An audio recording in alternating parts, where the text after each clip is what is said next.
தமிழக வெற்றி கழகத்தினுடைய தலைவர் அவர்களின் அறிவுறுத்தலின்படி 27ஆம் தேதி, அடுத்த மாதம் 27ஆம் தேதி மாநாடு அறிவித்திருக்கிறார். தளபதி அவர்கள் அறிவித்திருக்கிறார். காவல்துறை அவர்களுடைய அவங்க பல்வேறு மேடை அமைக்கிறது, அதுக்கப்புறம் பேரிகேட்ஸ் போடுறது, இது மாதிரியான விஷயங்கள்லாம் எங்களுக்கு அறிவுறுத்தினார்கள்.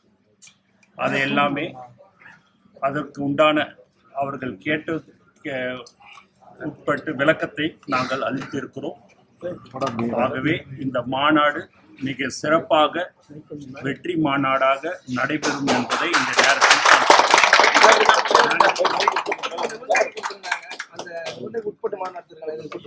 ஆமா, அவங்க என்ன கேட்டிருக்கிறாங்க அவங்களுடைய இதுக்கு நாங்க எல்லாத்துக்கும் உண்டான விளக்கத்தை நாங்க அதுதான் நான் எங்க எதுவா இருந்தாலும் எங்கள் தலைவர் தளபதி அவர்கள் அறிவிப்பாரு. அதுபடி யாரு இத மாதிரி கலந்துக்கிறாங்க போறாங்கன்றதெல்லாம் உங்களுக்கு எல்லா விதத்திலும் உங்களுக்கு எல்லாத்தையும் நாங்க உங்களுக்கு முறையா நாங்க அறிக்கை கொடுக்கிறோம் என்பது இந்த நேரத்தில் புதுச்சேரி முதல்வர் கலந்துக்கிறதா சொல்றாங்க சார். அதான் நான் சொல்லிட்டேன்ல, எதுவாக இருந்தாலும் எங்கள் தலைவர் தளபதி அவர்கள் அறிவிப்பார் என்பதை இந்த நேரத்தில் நான் தெரியும்.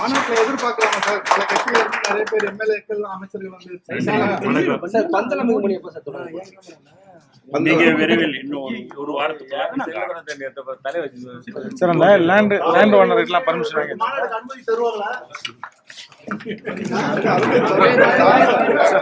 அனுமதி எல்லாம் வாங்கிக்கலாம். கேட்டதுக்கு எல்லாத்துக்கும் அதுக்குண்டான விளக்கத்தை நாங்க கொடுத்திருக்கிறோம்.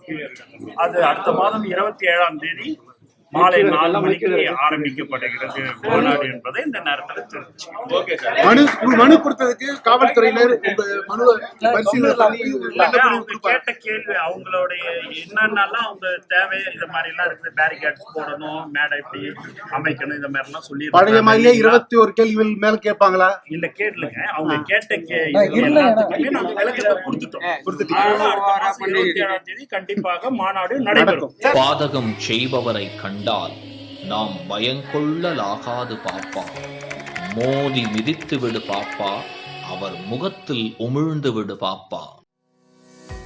அண்மை செய்திகளை உடனுக்குடன் தெரிந்து கொள்ள இணைந்திருங்கள் இயம்நாடு தொலைக்காட்சியுடன்.